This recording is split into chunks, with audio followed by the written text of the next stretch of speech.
हरे राम राम राम हरे हरे, हरे कृष्णा कृष्ण कृष्ण हरे हरे, हरे राम राम राम हरे हरे, हरे कृष्णा कृष्ण कृष्ण हरे हरे, हरे राम राम राम राम हरे हरे। ओम हरे कृष्णा। வந்திருக்க எல்லாருக்கும் நமஸ்காரம். ஹரே கிருஷ்ணா மாதாஜி பிரபு. நம்ம இன்னைக்கு பார்க்க போற அத்தியாயம் 2வது பகவத்கீதையோட சுருக்கம், கீதையோட சாராம்சமா நம்ம இன்னைக்கு பார்க்க போறோம். இன்னைக்கு 46வது பதம் நாம இன்னைக்கு பார்க்க வேண்டியிருக்கு. அதற்கு முன்னாடி இந்த நிகழ்ச்சி ஏற்படுகின்ற ஸ்ரீ ராதா கோவிந்தா இஸ்கான் மேங்களூருக்கு நம்ம அனைவரும் சார்பாகவும் ஒரு சின்ன பிரார்த்தனை. ஜெய் ஸ்ரீ கிருஷ்ணா சைத்தன்யா பிரபு நித்யானந்த ஸ்ரீ அத்வைத கதாதார ஸ்ரீ வாசாதி கௌர பக்த விருந்துக்கு ஹரே கிருஷ்ண கிருஷ்ண கிருஷ்ண ஹரி ஹரி, ஹரே ராம ராம ராம் ஹரி ஹரி. சரி, நம்ம டைரக்டா 46வது ஸ்லோகத்துக்கு போயிடுவோம். ஹரே கிருஷ்ணா. ஹரே கிருஷ்ணா கிருஷ்ணா கிருஷ்ணா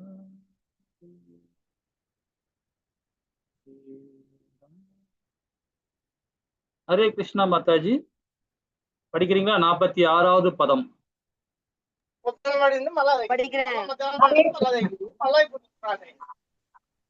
यावान् अर्ध उदपाने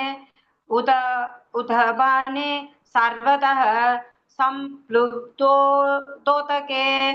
तावान् सर्वेषु वेदेषु ब्राह्मणस्य विजानतः। हरे कृष्णा. அழகா படிச்சீங்க மாதாஜி. அதாவது 46வது பதம், அதாவது நம்ம என்ன சொல்றது பாத்தீங்கன்னா, வர்ணாசி தர்மத்தை போன வாரம் பார்த்தோம். அது புதன்கிழமை, செவ்வாய்க்கிழமை, திங்கட்கிழமை பார்த்தோம் இல்லைங்களா? அதுல கண்டினியூட்டி தான். இதுல என்ன சொல்றா பாருங்க, சிறு கிணற்றால் பூர்த்தி செய்யப்படும் தேவைகள் அனைத்தும் பெரும் நீர்த்தேக்கத்தால் உடனே பூர்த்தி செய்யப்படும். அதே போல வேதங்களின் தேக்கங்கள் எல்லாம் அவற்றுக்கு பின்னால் உள்ள நோக்கங்களை அறிந்தவனால் அடையப்பெறும் அப்படின்றார். இப்ப 45வது பாருங்க, வேதங்கள் பொதுவாக பௌதிக இயற்கை முக்குணங்கள் பற்றியவை. அர்ஜுனா, இம்மூன்று குணங்கள் அப்பாற்பட்டவனாக ஆவாயாக. எல்லா இரும்புகளிலிருந்து விடுபட்டு பொறுப்புகளை அடைத்தல், பாதுகாத்தல் மற்றும் ஆகிய கவலைகளிலிருந்து விடுபட்டு தன்னை நிலை பெறுவாயாக. போன ஸ்லோகம் சொன்னார் 8ல. 9ல அதோட கண்டினியூட்டி தான். அது என்ன சொல்ற, சிறு கிணற்றில் பூர்த்தி செய்யப்படும் தேவைகள் அனைத்துமே. இப்போ இந்த 45ல என்ன சொல்ற, இந்த பௌதிக இயற்கை முக்குணங்கள் அப்படின்னு சொல்லியிருக்காங்க. பௌதிக முக்குணங்கள் அப்படின்னு பாத்தீங்கன்னா, சத்துவகுணம், ரசோகுணம், தமோகுணம். அதை பாத்தீங்கன்னா இதுதான் முக்குணங்கள். இந்த உடலால செய்யப்பட செயல் பாத்தீங்கன்னா ஆட்டோமேட்டிக்கா அந்த உடல் அதுதான் சார்ந்து இருக்கும், அந்த குணங்களை சார்ந்தா இருக்கும் இந்த உடல். இந்த பௌதிகத்துல போகும்போது இந்த உடலை ஆன்மீகத்தன்மையா கொண்டு போகணும், சுத்த சத்துவத்துல கொண்டு போகணும் அப்படின்னா, அப்ப நம்மளோட செயல் எப்படி இருக்கும் பாருங்க. பகவானை நினைச்சு நம்ம செயல்படுவோம், பகவானை மையப்படுத்தி நம்ம செயல்படலாம் இல்லைங்களா? அதான் ஆன்மீகத்தை சார்ந்து செயல்படும் போது இந்த நம்ம வேதங்களை ஃபாலோ பண்ண ஆரம்பிச்சிருவோம், சாஸ்திரங்களை ஃபாலோ பண்ண ஆரம்பிச்சிருவோம். இந்த மாதிரி பண்ணும்போது பாத்தீங்கன்னா இந்த முக்குணங்கள் நம்ம சார்ந்து இருக்க மாட்டோம் இல்லைங்களா? ஆனா வேதங்கள் பொதுவாக பௌதீக இயற்கை முக்குணங்களை பற்றியவை. அர்ஜுனா, இம்மூன்று குணங்களுக்கு அப்பாற்பட்டனாவ ஆவாயாக அப்படின்றார். வேதங்கள்ல அதுதான் சொல்லப்பட்டிருக்கு. அந்த 3 குணங்கள் இல்லாம நம்ம செயல்படணும். எல்லா இரும்பிலிருந்து விடுபட்டு பொறுப்புகளையும் அடைதல், பாதுகாத்தல், கவலைகளிலிருந்து விடுபட்ட தன்னில் நிலை பெறுவாயாக. சிறு கிணற்றில் பூர்த்தி செய்யப்படும் தேவைகள் அனைத்தும் பெரும் நீர்த்தேக்கத்தால் உடனே பூர்த்தி செய்யப்படும். அதுபோல வேதங்களின் நோக்கங்கள் எல்லாம் அவற்றின் பின்னால் உள்ள நோக்கங்களை அறிந்தவனால் அடைய பெறும்ன்றார். அப்போ இந்த குணங்கள் எப்படி மாறுது, ரொம்ப இம்பார்ட்டன்ட் இல்லைங்களா? அந்த குணங்கள் எப்படி மாறுது அப்படின்னா, நம்மளுடைய உணர்ச்சியால, உடலால, மனதால, எதிர்நோக்கும் விதத்தினால, தன்மையினால, இந்த 6 விதமான செயல்பாடுனால்தான் நம்மளோட குணங்கள் மாறுது. சில உணர்ச்சி வசப்படுவோம், சில எதிர்நோக்கு விதங்கள், அதாவது நம்மளோட குறிக்கோள் என்ன அப்படின்ற எதிர்நோக்கு விதங்கள் இருக்கும். நம்மளுடைய தன்மைகள், நம்மளுடைய நடத்தை, நம்மளுடைய மனம், நம்மளுடைய உடல், இந்த சார்ந்துதான், இந்த 6 சார்ந்துதான் நம்மளுடைய குணங்கள் ஆட்டோமேட்டிக்கா வரும். இந்த 6மே எதை சார்ந்து இருக்குன்னா இந்த உடலை சார்ந்துதான் இருக்கு. இந்த உடலை சார்ந்துதான் அந்த குணங்கள் மாறுறது. நம்ம நல்லவனா இருக்கிறதா, கெட்டவனா இருக்கிறதா, கேடுகட்டவனா ஆகுறதா, இந்த மூணுமே வந்து நமக்குள்ளதான் இருக்கு. இந்த 6 சார்ந்துதான் இருக்கு. அப்போ அந்த 6மே வந்து நாம தன்னிலை அடையணும். அந்த 6 நிலையிலிருந்து நம்ம தன்னிலை அடையணும். அதுதான் பகவான் சொல்றார். கிணற்று தவளை மாதிரி இருக்கக்கூடாது. அந்த 6 குணத்துக்குள்ளே, அந்த 3 குணத்துக்குள்ளேயே பூந்துனே இருக்கக்கூடாது. நாம வந்து ஒரு பெருங்கடலை நோக்கி போகணும். அப்போ பகவானை நோக்கி நம்ம போகணும். ஒரு சிறு தேக்கம் மாதிரி நம்ம இருந்தோம்னா அந்த பௌதிகத்துல அப்ப திருப்பும் பிறப்பு இறப்பு பிறப்பு இறப்பு நம்ம வரணும். அப்ப கர்மகாண்ட சடங்குகளை நம்ம விட்டுடும். ஒரு சின்ன ஒரு நீ கிணறு மாதிரி இருக்கிறது நல்லதுதான். ஒரு இதுதான் அது. அது அந்த அந்த வாழ்க்கையிலேயே அப்படியே அதுக்குள்ளேயே இருக்கக்கூடாது. நம்ம வந்து பாத்தீங்கன்னா பெருகடலை தோண்டி இருக்கணும். தாண்டி நாம அதை நோக்கி போகணும். இல்லைங்களா? வேதத்தோட அறிவு அதுதான். இல்லைங்களா? அப்ப கர்மகாண்ட சடங்குகளை நம்ம விட்டுடணும். கர்மகாண்ட சடங்குகள் என்ன சொல்லப்படுது? எதையும் எதிர்பார்த்து செய்யாதே. பலனை எதிர்பார்க்காம செய்யணும். இல்லைங்களா? பலனை எதிர்பார்க்காம செய்யறது தப்பு இல்லை. ஆனா நீங்க அந்த காரியத்தை செய்யும் தான் சொல்லுது. செய்ய அந்த காரியத்தை செய். ஆனா பலனை எதிர்பார்க்காம செய்ய அப்படின்னு. இது யாருன்னா கர்மகாண்டம். நிஷ்காம கர்மயோகம், சகாம கர்மயோகத்துல சொல்லுது. ஆனா அது எப்போ எது வரைக்கும் செய்யணும்? 50 வயசு வரைக்கும் தான், 60 வயசு வரைக்கும் தான், 70 வயசு வரைக்கும் தான். அந்த வயசுக்கு அப்புறம் இறக்கும் தருவாயிலே சுத்த சத்துவத்துக்கு நீங்க டிராவல் ஆகணும். நதியை தேடி போகணும். ஆன்மீக தேடி நம்ம போகணும். இறக்கும் தருவாயில ஆன்மீக தேடி போனதான் நமக்கு புத்தி. இல்லைங்களா? இது வரைக்கும் சம்பாரிச்ச வரைக்கும் போதும். இதோட விட்டுடுவோம். இனி நாம வாழ்க்கையை சுருக்கிப்போம். லைஃபை சுருக்கிப்போம். ஆன்மீகத்தை விருத்தி அடைவோம். விருத்தி அடைஞ்சு அதை நோக்கி போவோம். எங்க நோக்கினா கடலை தேடி போடும். எப்படி நதி எப்படி கடலை தேடி போதோ அது மாதிரி நம்முடைய தேக்கி நம்ம போகணும். ஒரு கிணத்து கடவுள் மாதிரி நம்ம இருக்கக்கூடாது. இல்லைங்களா? அதுதான் பகவான் ரொம்ப அழகா இந்த 2 பதங்கள் 45, 46 தெளிவா சொல்றாரு. ஹரே கிருஷ்ணா. 47வது பதம் மாதாஜி. हरे कृष्णा। ஹரே கிருஷ்ணா. कर्मण्येवाधिकारास्ते मा बलेषु गताचन मा कर्म बले हेतुर्भूर्मा ते संकोस्त्व अकर्मणि। हरे कृष्णा। ஹரே கிருஷ்ணா. இங்க என்ன சொல்றாரு பாருங்க. உனக்கு விதிக்கப்பட்ட கடமையை செய்ய மட்டுமே உனக்கு அதிகாரம் உண்டு. ஆனால் செயல்களின் பலன்களில் உனக்கு அதிகாரம் இல்லை. உனது செயல்களை விளைவுகளுக்கு உண்மையே காரணம் ஒருபோதும் எண்ணாதே. கடமையை செய்யாமல் இருக்க ஒருபோதும் பற்றுதல் கொள்ளாதே. இது இந்த 4 வர்ணத்துக்குமே இப்ப நம்ம திங்கட்கிழமை செவ்வாய்க்கிழமை படிச்ச மாதிரிதான் இந்த 4 வர்ணத்துக்குமே இது அடக்கும். இல்லைங்களா? ஒரு சூத்திரனா இருந்தாலும் சரி, சத்திரியனா இருந்தாலும் சரி, வைசியனா இருந்தாலும் சரி, பிராமணனா இருந்தாலும் சரி, யாரா இருந்தாலுமே சரி, உனக்கு கடமை என்ன? அந்த கடமை நீ செய்யணும். அதுக்கு மட்டும்தான் உனக்கு அதிகாரம் உண்டு. அந்த அந்த கடமையை செய்ய மட்டும்தான். அதுதான் கடமைன்னு சொல்றதோட அது நம்மளுடைய தர்மம். எப்படி தர்மம்னு சொல்ல வந்து பாத்தீங்கன்னா, வேதத்தை சார்ந்து இருப்பேன். குரு மகாராஜ் நம்மளுடைய குரு அவர் என்ன சொல்றாரோ அப்படியே செயல்படுத்துறவங்க தான். அவங்க என்ன பண்ணுவாங்க? அது கடமைன்னு நினைக்க மாட்டாங்க. இது என்னுடைய தர்மம் நினைப்பாங்க. தாய் தந்தரையை காப்பாற்றணும். தாய் தந்தரை எனக்கு எனக்கு கொடுத்த வரப்பிரசாதம் அவங்க. இல்லையா? அவங்கள நான் பாதுகாக்கணும். அதுதான் என்னுடைய தர்மம் அப்படின்னு நினைப்பான். கடமை சொல்லும் போது பாத்தீங்கன்னா அப்ப என்ன ஆகணும்? ஸ்லிப் ஆகும். கடமை என்னைக்குமே வந்து ஸ்லிப் ஆகும். ஆனா தர்மம் வந்து என்னைக்குமே ஸ்லிப் ஆகாது. அவன் அது இதுதான் என்னுடைய தர்மம்னு போயிட்டே இருப்பான். கடமைன்னு சொல்லும் போது பார்த்தா யாராவது ஒருத்தர் மனைவியோ, மாமனாரோ, மாமியாரோ, அண்ணனோ, தம்பியோ, சமுதாயமோ ஏதோ ஒண்ணு குறை சொல்லும். உன் அப்பா இப்படி இருந்தாரு, உன் அம்மா இப்படி இருந்தாரு, உன் மனைவி இப்படி இருந்தாங்க, உன் கணவர் இப்படி இருந்தாங்க. இதை குறை சொல்லும் போது அந்த கடமையில இருந்து ஸ்லிப் ஆகுங்க. ஆனா தர்மம்னு சொல்லும் போது அது எதுவுமே காதுல கேட்காது. ஏன்னா அது ஆன்மீகம். அது ஆன்மீகம். நம்ம தர்மமா நாம செயல்படணும். அதுதான் ஆத்ம ரூபம். இல்லைங்களா?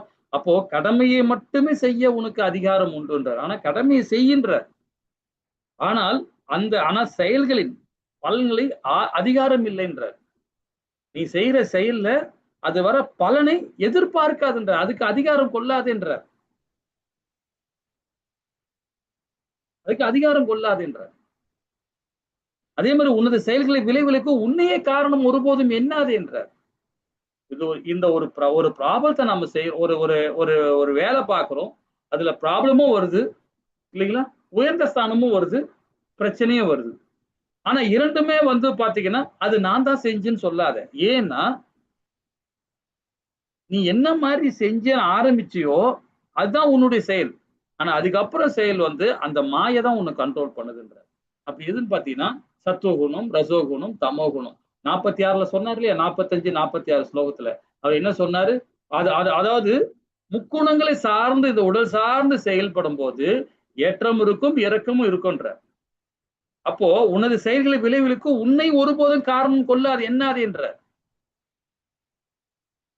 அப்ப அந்த முக்குணங்களை சார்ந்து செயல்பட்டனால்தான் உனக்கு வீழ்ச்சி அடைகிற. கடமையை செய்யாமல் இருக்க ஒருபோதும் பற்றுதல் கொள்ளாது என்ற. இது 4 விஷயங்களில் நம்ம ரொம்ப அழகா தெளிவுபடுத்துறாரு பகவான். விதிக்கப்பட்ட கடமை செய்ய மட்டுமே உனக்கு அதிகாரம் உண்டு 1. செயல்களில் பலன்களில் உனக்கு அதிகாரம் இல்லை 2. உனது செயல்களை விளைவிலுக்கு உன்னையே காரணம் ஒருபோதும் எண்ணாது என்றார். ஆனா கடமையை செய்யாமல் இருக்க ஒருபோதும் பற்றுதல் கொள்ளாது என்றார். சரிங்களா? அப்ப இந்த 46, 47 என்ன சொல்றாரு பாருங்க.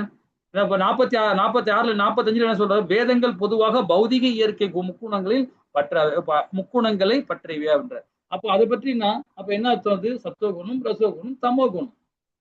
நல்ல குணம், கெட்ட குணம், கேடுகெட்ட குணம். இந்த 3 குணமே பௌதிக குணங்கள். அது பற்றவைதான். 3 குணங்களுக்கு அப்பாற்பட்ட ஆவாயாகின்றார். அப்போ நாம இந்த பற்றோடு செய்யும் போதுதான் என்ன ஆகும் பாத்தீங்கன்னா நம்ம பந்தப்படுறோம். இல்லைங்களா? அப்ப அது என்ன சொல்றாரு? உன் கடமையை நம்ம ஒரு கடமையை செய்யறோம்னா அதுல பந்தப்படாம செய்யணும். இது என்னுடைய கடமை. என் பிள்ளையை நான் வளர்க்கணும், என்னுடைய கடமை. என் தாய் தந்தையை காப்பாற்றணும், அது என்னுடைய கடமை. என் மனைவியை காப்பாற்றணும், என்னுடைய கடமை. கணவனை காப்பாற்றணும், என்னுடைய கடமை. அதே அந்த கடமை சொல்லி செய்யும் போது பாத்தீங்கன்னா என்ன ஆகும் பாத்தீங்கன்னா அந்த முக்குணங்களை சார்ந்த செயல்பட்டு இருக்கு. இதை ரொம்ப இம்பார்ட்டன்ட் புரிஞ்சுக்கணும் நம்ம. ஆனா ஆன்மீக தன்மையோட செயல்பட இதுதான் என்னோட தர்மம்னு நினைப்பான். எதிர்பார்ப்பே இருக்காது. மனைவி கிட்ட எதிர்பார்ப்பு, கணவன்கிட்ட எதிர்பார்ப்பு, பிள்ளைகிட்ட எதிர்பார்ப்பு இருக்காது, சமுதாயத்துக்கிட்ட எதிர்பார்ப்பு இருக்காது. எந்த எதிர்பார்ப்பை அந்த செயல் செய்யலாம் பார்த்தீங்களா, அதுதான் தர்மம்னு நினைப்பான். எதிர்பார்த்து என் பிள்ளையை நான் வளர்க்குறேன், நல்லபடியா வளர்க்குறேன், அவன் பின்னாடி என்னை காப்பாற்றுவான், என்னை நல்லபடியா கொண்டு போவான்னா அது கடமையே கிடையாது. அது தர்மமே அல்ல. இல்லைங்களா? அதுக்கு ஒருபோது நீ காரணம் கிடையாது. அதுவும் புரிஞ்சுக்கணும். இது எல்லாமே நமக்கு பகவான் அங்க விதி மூலியமா எழுதிட்டார். நம்மள எது மூலியமா? நீ செஞ்ச கர்மகாரியங்கள் மூலியமா எழுதியாச்சாங்க. எல்லா விஷயமும் எழுதிட்டாங்க. உனக்கு மனைவியா வரவங்க போன ஜென்மத்துல என்ன குணத்துல இருந்தாங்களோ அவங்க மனைவியா வந்திருக்கிறாங்க. உனக்கு போன ஜென்மத்துல என்ன மாதிரி தப்பு பண்ணியோ உனக்கு கணவரா வந்திருக்காங்க. உனக்கு என்ன தப்பு ரைட்டு பண்ணீங்களோ அதுக்கு மனைவியா குழந்தையா பிறந்திருக்காங்க. இப்படிதான். இது நிறைய விளக்கம் கொடுக்கலாம். வேதங்கள் நிறைய விளக்கம் கொடுத்துன்னு வராங்க. இல்ல இன்னும் போக படிக்க போது நம்ம நல்ல நிறைய விஷயங்கள் தெரிய வரும். அது என்ன சொல்ற? உனக்கு விதிக்கப்பட்ட கடமையை செய்ய மட்டுமே உனக்கு அதிகாரம் உண்டு. ஆனால் செயல்களின் பலனில் உனக்கு அதிகாரம் இல்லை. உனது செயலில் விளைவுகளுக்கு உன்னையும் காரணம் ஒருபோதும் எண்ணாதே. கடமையை செய்யாமல்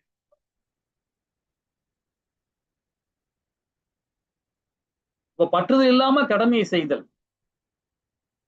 தான் என்ற அந்த அதிகாரம், என்னுடைய பிள்ளை, என்னுடைய மனைவி, என்னுடைய கணவன், அந்த உரிமையிலிருந்து விடுபட்ட தன்மையா இருக்கும்.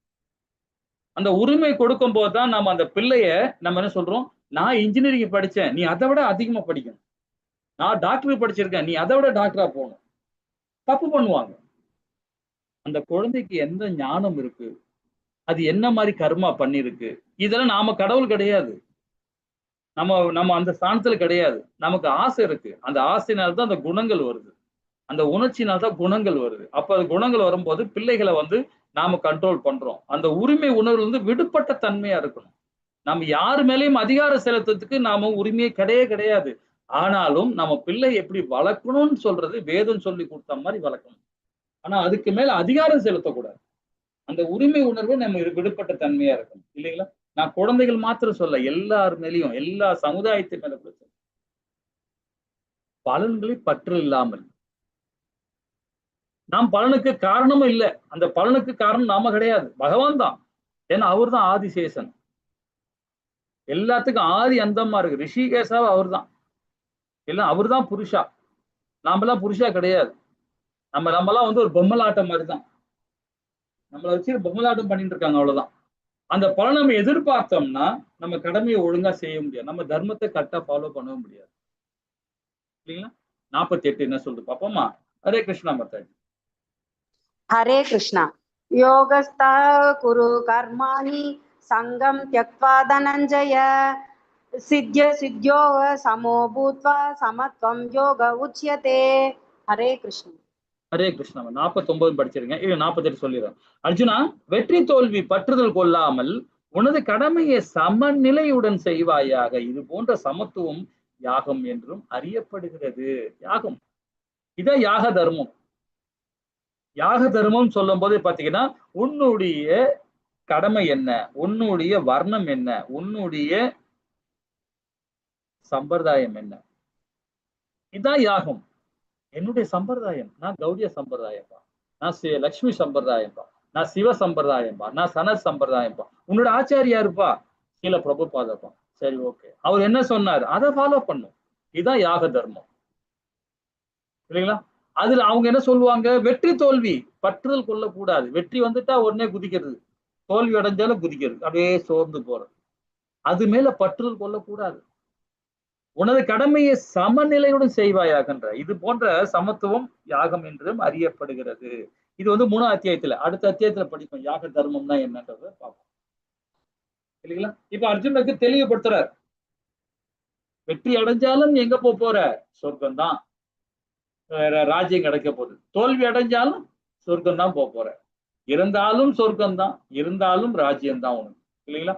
ரொம்ப அழகா பகவான் சொல்றார். 49 படிப்போம், அதுல என்ன சொல்றா பார்ப்போம். ஹரே கிருஷ்ணா மாதாஜி. हरे कृष्णा. दूरेण ह्यवरं कर्म बुद्धियोगात् धनञ्जय बुद्ध्यौ श्रवणम् अन्विच्छ कृपाणः बलदे दे हेतवः. हरे कृष्ण. ஹரே கிருஷ்ணா. இங்க என்ன சொல்றாரு பாருங்க, ரொம்ப அழகா சொல்றாரு. தனஞ்சயனே, தனஞ்சயா, அனைத்து மோசமான செயல்களையும் பக்தி தொண்டின் உதவியினால் தூரமாக வைத்துவிட்டு சரண் அடைவாயாக. தமது செயல்களின் பலனை அனுபவிக்க விரும்புவர்களும் கஞ்சர்களே. ரொம்ப அழகா சொல்றாரு இந்த இடத்துல. இப்ப இந்த இடத்துக்கு வருவோம், ஃபர்ஸ்ட்ல வருவோம். தனஞ்சயனே அப்படின்ற, தனஞ்சயா அப்படின்றாரு. தனஞ்சயனே, தனஞ்சயா, தனஞ்சயான்னு யாரு சொல்றாரு? ஹரே கிருஷ்ணா. யார சொல்ற தனஞ்சயா? ஹரே கிருஷ்ணா மாதாஜி, யார சொல்ல முடியுமா? எல்லாம் கேள்வி பதில் வந்துட்டோம், யார சொல்ல முடியுமா? தனஞ்சயான்றார். யார சொல்றார் தனஞ்சயா? அர்ஜுனனை சொல்றார் தனஞ்சயன். தனஞ்சயா. அந்த தனஞ்சயான்னு சொல்றது மீனிங் யாருக்கா தெரியுமா? தனஞ்சயனா என்னன்னு தெரியுமா?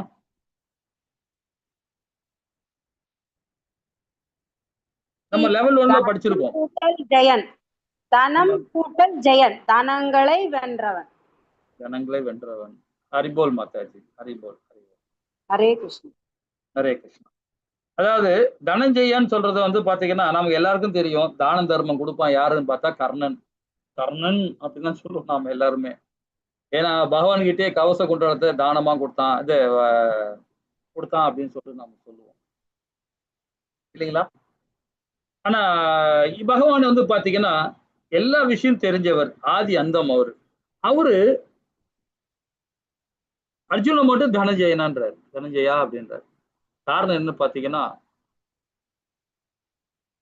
அவர் யாராவது யாசனம் கேட்டு போனாதான் கர்ணம் கொடுப்பான், தானம் கொடுப்பான். ஆனா அர்ஜுனா யாசம் கேட்காமவே கொடுப்பான், யாசம் கேட்காமவே கொடுப்பான். அதுதான் அவனுக்கு இவனுக்குள்ள வித்தியாசம். இது என்னோட தர்மம்னு சொல்லிட்டு செயல்படுவான் அர்ஜுனன், அது என்னோட கடமைன்னு சொல்லிட்டு செயல்படுறான். அதனால தானம் கொடுக்குறான். தானம் கொடுத்தா புண்ணியம் நினைப்பான் கர்ணன். ஆனா இவன் அப்படி கிடையாது, இது என்னோட தர்மம்ன்றான். தர்மம்னு சொல்றதே எதிர்பார்ப்பு இல்லாம கொடுக்குறதுதான் தர்மம். எதிர்பார்ப்பு இல்லாம கொடுக்குறதுதான். என் அப்பாவுக்கு நாளைக்கு திதி வருது, அதனால எங்க அப்பாவுக்கு முத்தி கிடைக்கணும், அதுக்காக நான் 4 பேருக்கு 10 பேருக்கு நான் தானம் கொடுக்க போறேன் அப்படின்னு சொன்னான்னா அது பந்தப்படுத்தும். இது என்னுடைய தர்மம், இது என்னுடைய செயல்பாடு, நான் கொடுத்துதான் ஆகணும், என்னோட தர்மம் அப்படின்னு நினைக்கிறாங்க. நினைப்புதான். ஆனா ரெண்டுமே செயல் ஒண்ணுதான். ஆனா அது எண்ணம் பார்த்தீங்களா, அந்த எண்ணத்துக்கு தகுந்த மாதிரிதான் அந்த குணங்கள் நம்மள ஆட்கொள்ளுது. இப்போ அர்ஜுனனும் கொடுக்குறான், கர்ணனும் கொடுக்குறான். ஆனா கர்ணம் கொடுக்கறது போனதான் கிடைக்கும். ஆனா அர்ஜுனுக்கு போகாமே கிடைக்கும். அதுதான் அந்த தனத்தை விஞ்சியவன், அத தனம் அந்த பணத்தை வந்து கொடுக்க கொடுக்க கொடுக்க கொடுக்க கொடுக்க அவனுக்கு செல்வம் சேர்ந்துகிட்டே இருக்கும். ஆனா கர்ணனுக்கு அப்படி கிடையாது. இந்த இடத்துல ஒரு ஒரு சின்ன ஒரு விளக்கம் பார்ப்போம். ஒரு ஸ்டோரி ஒண்ணு பார்க்கலாம். என்ன ஸ்டோரின்னு பார்த்தீங்கன்னா, பகவான் வந்து கீழ வரார். அதாவது வீதி உலா வரார். இப்ப மன்னர்கள்லாம் வருவாங்க இல்லையா? சுற்றுலா மாரி வருவாங்க. வந்து பார்ப்பாங்க. அது சுற்றுலான்னா, நாட்டு மக்கள்லாம் எப்படி இருக்காங்க? செழிப்பா இருக்காங்களா? அப்படின்னு ஒரு மாரி இப்ப கேட்டகரில பார்க்க வரார். நாட்டு மக்கள் பார்க்க வராங்கல்ல மன்னர்கள். அது மாரி பகவான் கீழ வரார். கீழ வந்து வரும்போது, அப்போ அதுல ஒரு பக்தன் பகவான பார்த்துட்டான். அவனுக்கு மட்டும் பகவான் கண்ணுக்கு தெரியுது. மத்த யாருக்கும் தெரியல. எல்லாம் பௌதிக கண்ணோட இருக்காங்க. இவன் பகவானுடைய பகவத் பக்தர் இவன். அவன் பார்த்துட்டான். பகவான் கிட்ட சரணாகதி அடையறான். "பகவானே, நான் உங்கள பார்த்துட்டேன்" அப்படின்னான். "சரி, ஓகே. சரி. அ நான் உங்க கூட இருக்கலாமா?" அப்படி. "தாராளமா இருக்கலாம். நான் இது மாரி வீதி உலா வந்திருக்கிறேன். பார்க்க வந்திருக்கேன். மக்கள்லாம் எப்படி இருக்கான்னு பார்க்கலான்னு வந்திருக்கிறேன்" அப்படின்றார். "சரி வா, நான் உங்க கூட வரேன்." "சரி வா" அப்படின்றார். கூட்டின்னு போறார். கூட்டின்னு போம்போது ஒரு ஒரு தெருவா போய் போய் பஜனை பாடிக்கிட்டே போறாங்க. இந்த ஆள் பஜனை பாடிக்கிட்டே போறாரு அந்த பக்தர். பகவானுக்கு பக்கத்துல இருந்து அப்படியே நடனம் ஆடிக்கிட்டு, கீர்த்தனம் பண்ணிக்கிட்டே போறார். அப்போ ஒரு பெரிய செல்வந்தர், நல்ல வசதி படைச்சவர், நல்ல வசதி படைச்சவர். ஒரு கிராமமே அவ்வளவு பெரிய கிராமத்துக்கு அவர்தான் பெரிய எஜமான். சோ அப்படிப்பட்ட ஒரு வீட்டோட வாசல்ல போய் நிக்கிறார் பகவான். நின்ன உடனே தன்னுடைய பக்தன்ட்ட சொல்றார், "அத்தா, நீர் ஆகாரம் வேணும். அந்த வீட்ல இருப்பார். யாராவது இருந்தாங்கன்னா நீர் ஆகாரம் வாங்கிட்டு வா" அப்படின்றார். நான் வெளிய உட்கார்ந்துட்டு இருக்கேன்னு சொல்லிட்டு வெளிய திண்ணையில உட்கார்ந்து இருக்கார். உடனே அந்த பக்தன் உள்ள போறான். உள்ள போன உடனே, "ஐயா, பகவான் வந்திருக்கிறார். நீராகாரம் கேட்கிறார். நீராகாரம் ஏதாவது குடுங்களேன்" அப்படின்னு. அந்த ரூம்ல அந்த பெரிய ஹால்ல அவ்ளோ வசதின்னா அவ்ளோ வசதி. பெரிய ஹால்ல ஒரு ஒரு அரண்மனை மாரி இருக்க ஹால்ல ஒரு ஒரு சேர்ல உட்கார்ந்துட்டு இருக்கார். அந்த அந்த அதிபதி, பெரிய செல்வந்தர். அவர் சொல்றாரு, "இங்க யாருமே இல்ல. யாருமே இல்ல. நான் மட்டும் தான் இருக்கேன். என்னால எழுந்துலாம் நடக்க முடியாது. தண்ணிலாம் எதுவும் இல்ல. மோர் எதுவும் இல்ல. ஆளுங்க யாருமே இல்ல. நீ கிளம்பு" அப்படின்னு அப்படின்னு சொல்றார் அந்த செல்வந்தர். அப்புறம் இவரு இந்த பகவானுடைய பகவத் பக்தர் என்ன பண்ணிட்டாரு, உடனே நேரா பகவான் கிட்ட வராரு. "கடவுளே, இந்த மாரி சொல்ட்டாரு அந்த ஆளு" அப்படின்னு. "சரி, போட்டும். விடு, பரவால்ல விடு. அவன் இன்னும் செல்வம் சேரட்டும். இன்னும் செல்வம் சேரட்டும்ன்ட்டார்." இவருக்கு ஒரு ஆச்சரியமா இருந்தது. யாருக்கு? பக்தருக்கு. என்னடா செல்வம் சேரட்டும்னு சொல்றாரு இவரு. சரி, ஓகே. ஏதோ இருக்கும் அப்படின்னு சொல்லிட்டு உடனே ஒரு அப்படி திருப்பியும் ஆ கீர்த்தனை பண்ணிக்கிட்டே அப்படியே பொடிநடையா போயின்னுருக்கிறாங்க. அப்போ அங்க ஒரு வீடு. ஒரு மிடில் கிளாஸோட கொஞ்சம் ஏழ்மையா இருக்கிற வீடு அது. அந்த வீட்ல ஒரே ஒரு அம்மா மட்டும் தான் இருக்கு. ஒரு வயசானவங்க. ஒரு 65, 70 வயசு இருக்கும். அந்த பக்குவத்துல இருக்கிற அந்த அம்மா இருக்கிறாங்க. அந்த அம்மா வந்து வீட்டுக்குள்ள உட்கார்ந்துட்டு இருக்காங்க.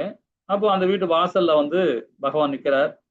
போய் அந்த வீட்ல போய் நீராகாரம் கேட்டு வாங்கின்னு வாப்பா அப்படின்னோனே, அந்த அந்த ஆள் வந்து நேரா அந்த அம்மா கிட்ட வரார். "அம்மா, இது மாரி பகவான் வந்திருக்கிறார். நீராகாரம் கேட்கிறாரு." உடனே அந்த அம்மா என்ன பண்ணுது, உடனே உடலெல்லாம் சுத்த பத்திக்கிட்டு, உடனே ஒரு பெரிய ஒரு அதுக்குன்னு ஒரு பகவானுக்கு படையல் பண்ற ஒரு பாத்திரத்துல நல்ல ஒரு மோர், நல்ல மோர் கடைஞ்சு எடுத்துன்னு வராங்க. எடுத்துன்னு வந்து பகவான் கிட்ட குடுக்குறாங்க. அந்த பக்தன்ட்ட குடுக்குறாங்க. பக்தன் பகவான்கிட்ட குடுக்குறார். அத குடிச்சிட்டு, அ அந்த வீட்ல இருக்கிற பசுமாடு முத்தி அடையட்டும் அப்படின்றாரு. முத்தி அடையட்டும்னு சொல்றாரு. பசுமாடு முத்தி அடையட்டும் அப்படின்னு. அப்போ இந்த பக்தருக்கு வந்து ஒண்ணுமே புரியல. அப்புறம் அந்த இடத்துல நவுந்துட்டாங்க. நவுந்து வரும்போது, அப்புறம் பக்தர் கேட்கிறார், "என்ன பகவானே, நீங்க இப்படி பண்ணிட்டீங்க? அந்த செல்வந்தனுக்கு இன்னும் செல்வம் சேரட்டும்னு சொல்லிட்டீங்க. இந்த பக்தன் வீடு வெளிய வந்து நீர் ஆகாரம் கொடுத்தது மாத்திரம் இல்லாம, அந்த தாய்க்கு வந்து ஒரே ஒரு பசுமாடு தான் இருக்கு. அந்த பசுமாடு தான் அந்த அம்மாவுக்கு ஜீவனே. சொந்த பந்தங்கள் யாருமே இல்ல. உற்றார் உறவினர் இல்ல, பெற்றோர்கள் இல்ல, மனைவி இல்ல, கணவன் யாருமே இல்ல அந்த அம்மாக்கு, தாய். பிள்ளை கூட இல்ல. அந்த அம்மா தனிமையா இருக்கிறாங்க. அந்த பசுமாடு தான் வாழ்வாதாரமே. அது க க குடுக்குற பால வித்து அத அவங்க ஜீவிக்கிறாங்க. சோ அந்த பசுமாடு முத்தி அடையட்டும்னு சொல்லிட்டீங்களே, இறக்கட்டும்னு சொல்லிட்டீங்களே. இது என்ன ஒரு எனக்கு புரியவே இல்ல பகவானே அப்படின்னு சொல்லிட்டு அந்த கேட்கிறார். அப்பதான் பகவான் சொல்றார், "இந்த தாய் இவ முத்தி அடையணும். நீ போய் ஒரு ஒரு பக்தனா இருக்கணும் போய். நீ இப்ப போய் செத்து போ அப்படின்னு சொன்னா சாக மாட்டான். ஏன்னா அவன் தர்மம், அவனோட தர்மம் என்னன்னா கடைசி வரைக்கும் வாழணும், பகவானுக்கு பக்தி கொடுக்கணும், பகவானுக்கு சேவை பண்ணணும், அதுதான் என்னுடைய தர்மம்னு சொல்லிட்டு வாழ்ந்துட்டு இருப்பான்.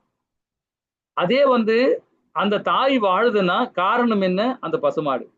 அந்த பசுமாடு முத்தி அடைஞ்சிச்சுன்னா அப்ப அவளுக்கு வாழ்வாதாரமே இல்லாத போயிடும். அப்ப வாழ்வாதாரம் இல்லாத போகும்போது அந்த தாய் என்ன பண்ணுவா?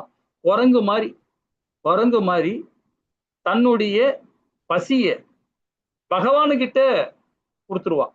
குரங்கு என்ன பண்ணும்? இறக்கும் தருவாயில உயிர் கடைசி காலகட்டத்துல ஒரு குரங்கு என்ன பண்ணும்னா, எல்லா குரங்குமே வானரங்க என்ன பண்ணும்னா, வயசாக அது தன்னுடைய இறக்கிறதுக்கு ஒரு 10 நாள், ஒரு வாரம் முன்னாடியே அதுக்கு தெரிஞ்சிடும். நம்ம இறக்க போறோம்னு தெரிஞ்சிடும். குரங்குங்க தெரிஞ்சவரை என்ன பண்ணும்? தன்னுடைய ஒரு குழியை தோண்டிக்கும். குழியை தோண்டிக்கிட்டு அந்த குழிக்குள்ள உக்காந்துக்கிட்டு எதுவுமே நீர் ஆகாரமே சாப்பிடாது, எந்த ஆகாரமே சாப்பிடாம அந்த குழிக்குள்ளேயே உட்காந்துக்கிட்டே இருக்கும். அந்த இறக்கும் தருவாயில அந்த ஒரு நாளைக்கு முன்னாடி தன்னுடைய மேல எல்லாத்தையும் அந்த இலையெல்லாம் போட்டு மேல மூடிக்கிட்டு அப்படியே கம்முன்னு உட்காந்துக்கும். ஆட்டோமேட்டிக்கா மறுநாள் இறந்துரும். அது எதுவுமே சாப்பிடாது. அந்த 10 நாளைக்கு எந்த நீராகாரம் கூட எடுத்துக்காது, எதுவுமே எடுக்காம அப்படியே இருந்து அப்படியே செத்து போயிடும், உயிர் விட்டுரும். சோ அது போல இந்த தாய் வந்து பாத்தீங்கன்னா அந்த வாழ்வாதாரம் அந்த பசுமாடு இல்லைன்னா ஆட்டோமேட்டிக்கா அந்த அம்மா என்ன பண்ணுவாங்க? பசியும் பட்டினியுமா இருந்து ஆட்டோமேட்டிக்கா உடலை விட்டுருவாங்க. அந்த ஆத்மா என்ன வந்து சேரும். நான் அதனால்தான் வந்து அந்த பசுமாடு முத்தி அடையட்டும்னு சொன்னேன். அதே மாதிரி ஒருவனுடைய பகவான் பக்தன் யாருகிட்டையும் கையேந்த மாட்டான், யாருகிட்டையும் போய் கையேந்த மாட்டான். கையேந்தணும்னா பகவானுக்கு சேவை பண்றா அப்படின்னு கையேந்துவான் தவிர நான் சாப்பிடணும், நான் உடல் நல்லா சுகமா இருக்கணும்னு எவனும் எந்த பக்தனும் கையேந்த மாட்டான் அப்படின்ற அந்த பக்குவத்தை ரொம்ப அழகா வந்து அந்த அப்போ சரி, அப்போ அந்த பணக்காரன் மட்டும் ஏன் செல்வம் சேரட்டும்னு? ஒருவனுக்கு பணம் சேர சேர சேர தன்னிலை இழந்துருவான், தான் என்ற அகந்தை வந்துரும். நம்ம பணம் சேர சேர அடுத்த பிறவி நாயை விட கேவலமா பிறப்பான்ற, நாயை விட கேவலமா பிறப்பான்ற. அந்த பணம் சேர சேர ஒருத்தனுக்கு வந்து இது என்னுடைய தர்மம், இது பகவான் எனக்கு கொடுத்த செல்வம், இந்த செல்வத்தை நான் மற்றவங்களுக்கு தானம் கொடுக்கணும், இது என்னகிட்ட இருந்ததுன்னா அது அதர்மம், இது எல்லார்கிட்டையும் இருக்கணும்னு நினைச்சு பண்றான் பாரு, அவன் தான் தன்னுடைய தர்மத்தை பண்ணி அவன் வந்து குபேரனை விட பெரிய ஆள் ஆவான், குபேரனை விட பெரிய ஆள் அப்படின்றார். ஆனா அதே செல்வத்தை அவன் சேர சேர சேர அவன் அமுக்க அவன் நரக லோகத்துல அனுபவிச்சு நாயை தான் பிறப்பான்ற, நாயை கூட கேவலமா பிறப்பான்ற பகவான் சொல்றாரு. அது போல என்ன சொல்றா, தனஞ்செயனேன்னா தனம் சேர சேர மத்தவங்களுக்கு தானம் கொடுக்க கானம் கொடுக்க தனம் சேர்ந்துகிட்டே இருக்கும். நம்ம கிட்ட இல்லைன்னு நினைக்காதீங்க, வந்துகிட்டே இருக்கும். எப்படி? ஹரிபக்தி தான், பகவானுடைய ஹரிபக்தி பண்ணிக்கிட்டே இருந்தோம்னா தானம் வந்து காசு வந்துகிட்டே இருக்கும். பகவான் ஏதோ ஒரு வகையில கொடுத்துக்கிட்டே இருப்பாரு. நாம அந்த பணத்தை நமக்கு தேவையானதை எடுத்துக்கிட்டு மற்றவங்களுக்கு நம்ம தானம் கொடுக்கணும். தானமே எப்படி? நம்முடைய பிள்ளைகளுக்கு கொடுக்கலாம், நம்முடைய சொந்தக்காரங்க கொடுக்கலாம், நம்ம உற்றார் உணர்வு கொடுக்கலாம், நம்ம சமுதாயத்துக்கு கொடுக்கலாம், நம்ம சுத்தி உள்ளாரு கொடுக்கலாம், கோயிலுக்கு கொடுக்கலாம், எல்லாருக்கும் தானம் கொடுத்துக்கிட்டே இருக்கலாம். ஆனா செல்வம் சேர்ந்துகிட்டே இருக்கும். ஆனா அந்த தானம் கொடுக்குறது இதை பத்தி விரிவா படிப்போம், நிறைய இருக்கு. 14, 15, 16 அத்தியாயத்துல தானத்தை பத்தி தான் பகவான் சொல்ல போறாரு இல்லைங்களா? சரி, அப்ப அதனால்தான் தனஞ்செயனின்றார் பகவான். தனஞ்செயா அப்படின்றது காரணம் என்னன்னா, அர்ஜுனன் சொல்றது அவங்க கிட்ட பணம் இருந்ததுன்னா இது பகவானுடைய பணம், இது என்னுடைய பணம் அல்ல அப்படின்னு நினைப்பான். ஆனா கர்ணன் அப்படி கிடையாது, தானம் போய் கேட்டாதான் கொடுப்பான். ஆனா அர்ஜுனன் அது எனக்கு தர்மம்னு சொல்லி நினைப்பாங்க சரிங்களா? அதுதான் இந்த இதுல சொல்ல வருது. அனைத்து மோசமான செயல்களையும் பக்தி தொண்டின் உதவியினால் தூரமாக வைத்து விட்டு, என்ன சொல்றாரு பாருங்க, அனைத்து மோசமான செயல்களை பக்தி தொண்டின் உதவியால் தூரமாக வைத்து விட்டு, அந்த செயலை செய்யக்கூடாது. உனக்கு அதர்மம் தர்மம் என்னன்னு தெரியும், நமக்கு எல்லாருக்குமே தெரியும் இல்லைங்களா? இது செய்யக்கூடிய செயல், இது செய்யக்கூடாத செயல் அப்படின்னு எல்லாருக்குமே தெரியும். அப்போ செய்யக்கூடிய செயல் மட்டுமே செய்யணும், செய்யக்கூடாத செயலை செய்யவே கூடாது, அது தூரமா வச்சிடணும். அது எப்படி? பகவானை மையப்படுத்தி, எப்படி அர்ஜுனன் வந்து பகவானை மையப்படுத்தி தான தர்மம் பண்றானோ அதே மாதிரி பக்தி தொண்டை பகவான் உதவியில அவருடைய மையப்படுத்தி நம்ம செயல்படணும். அது தூரமாக வச்சுட்டு சரணடைவாயாக, தமது செயல்களின் பலன்களை அனுபவிக்க விரும்புவோர் கஞ்சர்களே அப்படின்றார். அப்ப நம்ம எப்படிப்பட்ட செயல் செய்யணும் பாருங்க இல்லைங்களா? அப்போ உண்மையான யாகம்னா என்பது என்ன? தன் கடமையை பற்றில்லாமல் செய்யணும், பகவானை மையப்படுத்தி செயல்படணும். சரியான யாகத்தை எப்படி நடந்து கொள்வது? அனைத்து மோசமான செயலை நிராகரிக்கணும். பகவான் கிட்ட சரணாகதி அடையணும். எனக்கு தப்பு நடக்குது, இது தப்பா போகுது, இது சரியா வரல அப்படின்னா பகவான் கிட்ட சரணாகதி அடையணும். சரணாகதி அடைஞ்சிட்டு அது அடைஞ்சா மட்டும் பார்த்தா நான் தப்பு பண்ணிட்டேன், மத்த மாதிரி சொல்லுவாங்க, ஐயா நான் துரோகம் பண்ணிட்டேன், நான் மன்னிப்பு கொடுங்க அப்படின்னு சொல்லிட்டு போய் அங்க அது கிடையாது. இது பகவத்கீதையில கோடான கோடி வருஷம் முன்னாடியே சொல்லியாச்சு. ஆனா வேற ஒரு மார்க்கத்துல தவறு செஞ்சப்ப பாவ மன்னிப்பு கேட்பாங்க. இதுலயும் உண்டு, பாவ மன்னிப்பு உண்டு. ஆனா பாவ மன்னிப்பு அடைஞ்ச பிறகு திருப்பியும் பாவம் பண்ணக்கூடாதுதான் பகவான் சொல்றாரு. அதுதான் சொல்றாரு, நீ தப்பு பண்ணிட்டியா, பண்ணிட்ட விட்டுடு, அது உன்னுடைய கர்மா, அது பாவ கர்மா, முடிஞ்சு போச்சு. இனி நிகழ்காலத்துல தர்மத்தை கடைப்பிடி, உன் கையில தர்மம் இருக்கு, கடைப்பிடின்ற. அதுதான் சொல்றாரு, அனைத்து மோசமான செயல்களை நிராகரிச்சுன்றார். பகவான் கிட்ட சரணாகதி, பகவான் சரணாகதி அப்ப என்ன ஆகணும், நிகழ்காலத்துல நாம பகவானை கட்டியா பிடிச்சிக்கணும், கெட்டியா பிடிச்சணும். பகவான் பிடிச்சுன்னு வச்சுக்கலாம், எதிர்காலம் அவர் கூட்டும் போவார் நம்மள. ஆனா இதெல்லாம் கேட்கறதுக்கு ஒரு மாதிரியா இருக்கும், என்னடா இப்படிலாம் சொல்றாங்க, எப்படின்னா வாழ்க்கையில கலிகாலத்துல ஏமாத்திர லோகமாச்சு எப்படிலான்னு. கண்டிப்பா வாழ்ந்து பாருங்களேன், அப்ப தெரியும் உங்களுக்கு, இல்லைங்களா? ஹரே கிருஷ்ணா. வாழ்க்கைக்கான பாடம் பௌதீகம் பற்றுதல் பந்தப்படுத்தும். பௌதீகம் பற்று, அதே ஆன்மீகம் பற்றுதல் பந்தப்படுத்தாது. இதுதான் முக்கியமானது, அது விடுதலை வழிவகுக்கும். அது பற்றுதல் ரெண்டு விதமான பற்றுதல் இருக்கு, ஆன்மீக பற்றுதல் இருக்கு, பௌதிக பற்றுதல் நம்மள கையை கட்டி போடும். ஆன்மீக பற்றுதல் பாத்தீங்கன்னா நம்மள மோட்சம் கிடைக்கும், இல்லைங்களா? விடுதலை வழிவகுக்கும். நான் எனது அப்படின்றது, நான் எனது நாம், இது எல்லாமே நம்ம பந்தப்படுத்தும் என்பது மிக ஆபத்தான வார்த்தைகள். அது அங்கு இருந்தவன் எல்லா துன்பங்களையும் தொடங்கு, அங்கிருந்தா ப்ராப்ளமே தொடங்குது. நான் என்றது உரிமை உணர்வு, அங்கிருந்தா நமக்கு பிரச்சனையே தொடங்குது, இல்லைங்களா? ஹரே கிருஷ்ணா. 50வது பதம் மாதாஜி. ஹரே கிருஷ்ணா. புத்தி யுக்தோ ஜஹாதீக உபே சுக்ருத துஷ்கிருதே தஸ்மாத் யோகாய யுஜ்யஸ்வ யோகः கர்மசு கௌஷலம். ஹரே கிருஷ்ணா. ஹரே கிருஷ்ணா மாதாஜி. பக்தி தொண்டில் ஈடுபட்டுள்ளவன் இந்த வாழ்விலேயே நல்ல தீய செயல்களின் விளைவுகளில் இருந்து தப்புகிறான். எனவே எல்லா செயலும் சிறந்ததென யாகத்திற்காக பாடுபடுவாயாக. பக்தி தொண்டில் ஈடுபட்டவன் இந்த வாழ்விலேயே நல்ல தீய செயல்களின் விளைவுகளில் இருந்து தப்புகிறான். இதோட வித்தியாசமாகுது.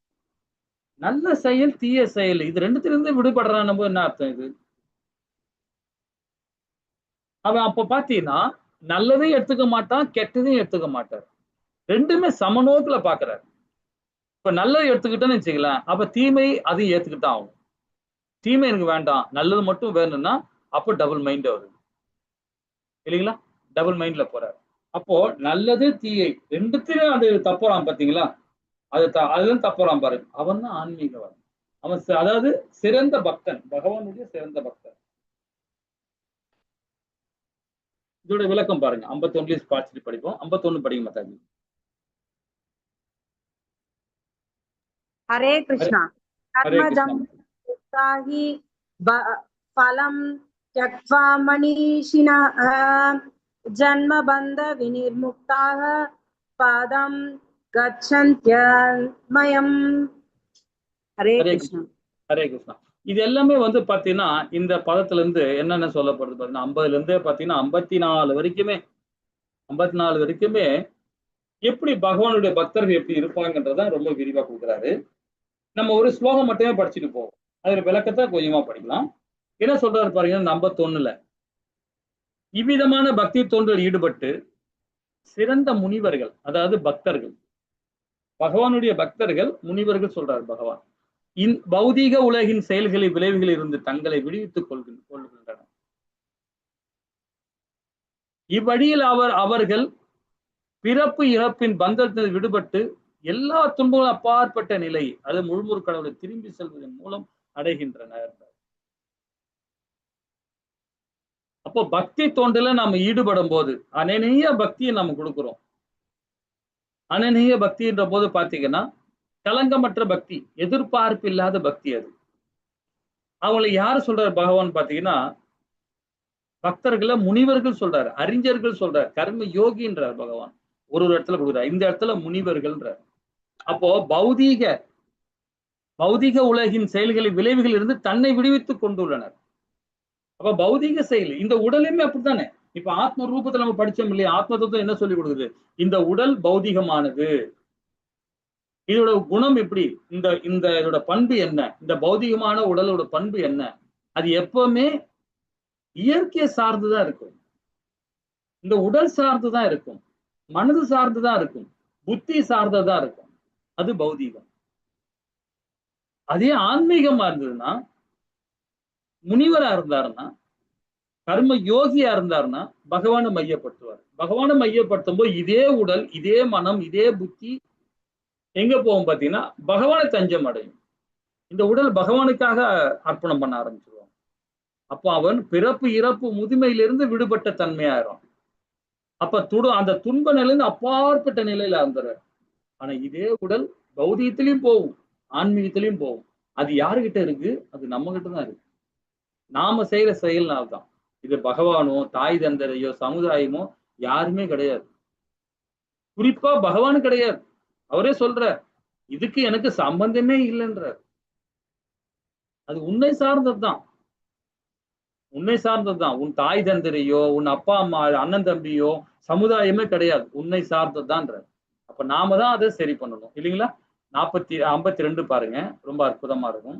ஹரே கிருஷ்ணா மத்தாஜி. हरे कृष्णा। यदा यदा ते मोह कलिलं बुद्धिर् व्यतितरिष्यति तदा गन्तासि निर्वेदं श्रोतव्यस्य श्रुतस्य च। हरे कृष्णा। ஹரே கிருஷ்ணா.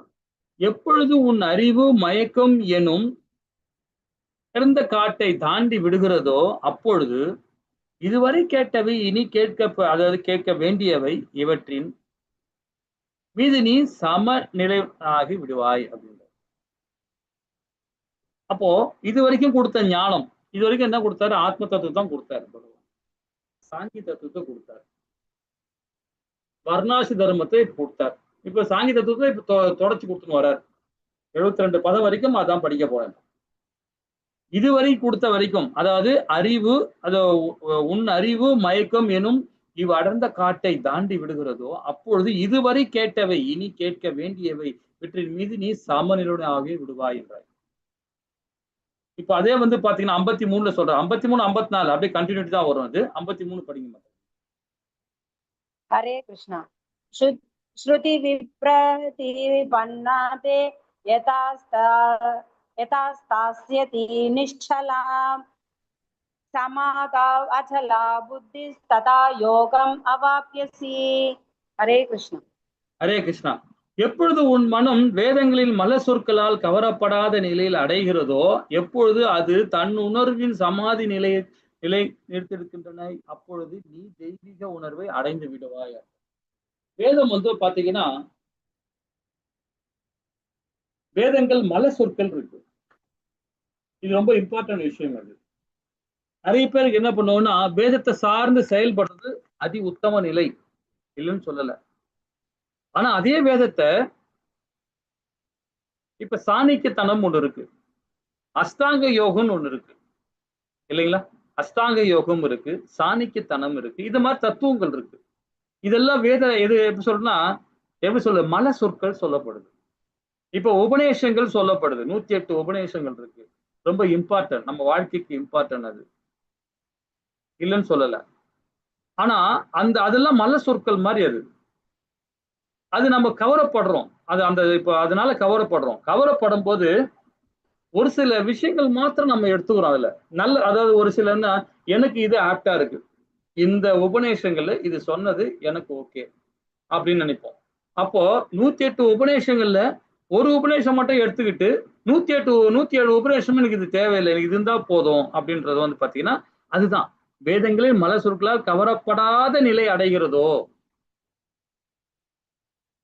எப்பொழுது அது தன்னுணர்வு சமாதியில் நிலைத்திருக்கின்றதோ அப்பொழுது நீ தெய்வீக உணர்வை அடைந்து விடுவாய் அப்படின்ற. இப்ப பாத்தீங்கன்னா ஒரு சில பேருக்கு 108 உபநேசங்கள் இருக்கு, 4 வேதம் இருக்கு, 18 புராணங்கள் இருக்கு, ஸ்ரீமத் பாகவதம் இருக்கு, ஸ்ரீமத் பகவத்கீதை இருக்கு, பத்ம புராணம் இருக்கு, எவ்வளவு 18 புராணங்கள் இருக்கு. இது எல்லாமே நாம எடுத்துக்கணும். ஆனா ஒரு சில என்ன பண்ணுவாங்க தெரியுங்களா, எனக்கு பத்ம புராணம் தான் பிடிக்கும், எனக்கு சிவ புராணம் தான் பிடிக்கும், எனக்கு கங்கா புராணம் தான் பிடிக்கும், எனக்கு இதுதான் பிடிக்கும், எனக்கு அதுதான் பிடிக்கும்னு எடுத்துப்பாங்க. அதை எடுத்து அதை சார்ந்தே செயல்பட்டு இருப்பாங்க. தவறு இல்லை. அதே சீல பிரபுபாதா என்ன சொல்றாரு பாத்தீங்கன்னா, இந்த பகவத்கீதை இந்த உண்மை உருவில வந்து பாத்தீங்கன்னா 4 வேதம், 108 உபநேசங்கள், 18 புராணங்கள் எல்லாமே சேர்ந்து இதுல இருக்கு. ஸ்ரீமத் பாகவதம் சேர்ந்து அடக்கம் இதுல கொடுத்திருக்கேன், நானு பொருள் உரையை கொடுத்திருக்கிறேன், இதை படிச்சாவே போதும்ன்றார் சீல பிரபுபாதா, நம்மளுடைய ஆச்சாரி சொல்றது. அதே மாதிரி ராமானுஜர் ஆச்சாரியும் பாத்தீங்கன்னா அவரும் தெளிவுபடுத்திருக்கிறார். இது ஸ்ரீமத் பகவத்கீதையை படிங்க, அதை உள்வாங்கி நீங்க செயல்பட்டாவே போதும். இந்த 4 வேதங்களுக்கு சாராம்சம் உள்ளவே இருக்கின்றார். இதெல்லாம் படிக்கணும் அவசியமே இல்லைன்றார். அதுதான் சொல்ல வர்றார். எப்பொழுது உன் மனம் வேதங்களின் மலர் சொற்களால் கவரப்படாத நிலை அடைகிறதோ, எப்பொழுது அது தன்னுணர்வின் சமாதி நிலை பெற்றிருக்கிறதோ, அப்பொழுது நீ தெய்வீக உணர்வை அடைந்து விடுவாய். இப்ப 54ல பார்ப்போம். 54ல படிச்சுட்டு விளக்கம் பார்ப்போம். ஹரே கிருஷ்ணா மாதாஜி. हरे कृष्णा। स्थिति प्रज्ञस्य का भाषा समाधि तस्य केशव स्थिततिभिः किं प्रभाष्येत किम् आसीन व्रजते किं। हरे कृष्णा। ஹரே கிருஷ்ணா மாதாஜி. அதாவது அர்ஜுனன் வினவினார். இப்ப அர்ஜுனன் வந்து கேள்வி கேட்க ஆரம்பிச்சாரு. தெய்வீக உணர்வில் இவ்வாறு நிலை பெற்றவனின் அறிகுறிகள் யாவை, அவனது மொழி என்ன, எவ்வாறு பேசுவான், எப்படி அமருவான், எப்படி நடப்பான்?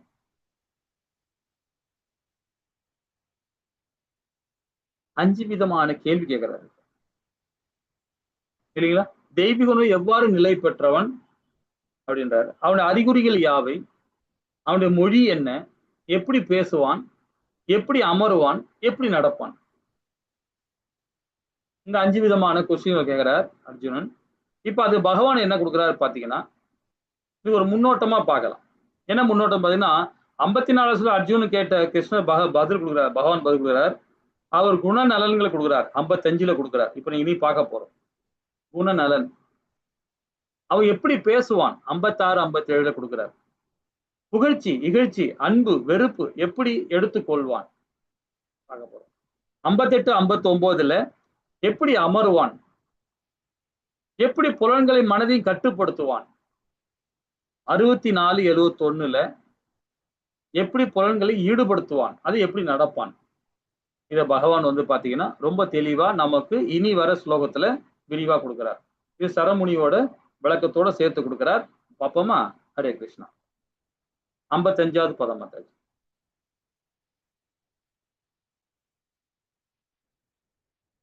ஹரே கிருஷ்ணா படி. प्रजाहाति यथा कामान् सर्वान् पार्थ मनोगतान् आत्मन्येवात्मना दुष्टः स्थितप्रज्ञस्ततोष्यते। हरे कृष्णा.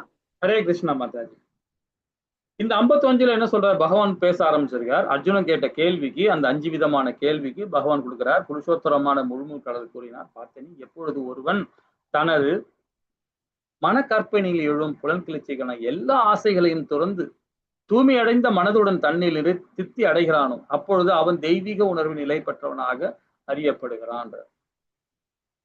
இப்போ மனக்கற்பனை இருக்கு, அதே மாதிரி புலன், இந்த புலனோட கிளர்ச்சி, அந்த புலன் ஆசை, அது மேல மோகத்தை வச்சுட்டான்னு வச்சுக்கலாம். அந்த புலன் அதாவது கண்ணால பாக்குது, காயா அதாவது வாயால பேசுறது, காதால கேட்கறது, மூக்கால நுகுறது, இந்த மாதிரி விஷயங்கள் இதெல்லாம் புலன். கையால காலால இதெல்லாம் புலன்கள். இந்த புலன் மேல ஆசை வச்சு வர ஆரம்பிச்சுன்னு வச்சுங்களேன், ஆட்டோமேட்டிக்கா நம்ம விழிச்சு அடைய ஆரம்பிச்சிடும். அப்ப எல்லா ஆசைகளையும் துறந்து, புலன் ஆசை இருக்கக்கூடாது, இந்த கற்பனை இருக்கக்கூடாது, தூய்மையடைந்த மனதுடன் கலங்கமற்ற பக்தி மனதுடன் தன்னை திருப்தி அடைகிறானோ, அப்பொழுது அவன் தெய்வீக உணர்வு நிலை பெற்றவனாக அறியப்படுகிறான்ற. அப்ப பொதுவான அறிகுறிகள் என்ன அப்படின்னு பாத்தீங்கன்னா, புலனவு கிளர்ச்சி, அது கிளர்ச்சின்னு சொல்லும்போது ஆசைகளை துரத்தல், சந்தோஷமா இருக்கணும்.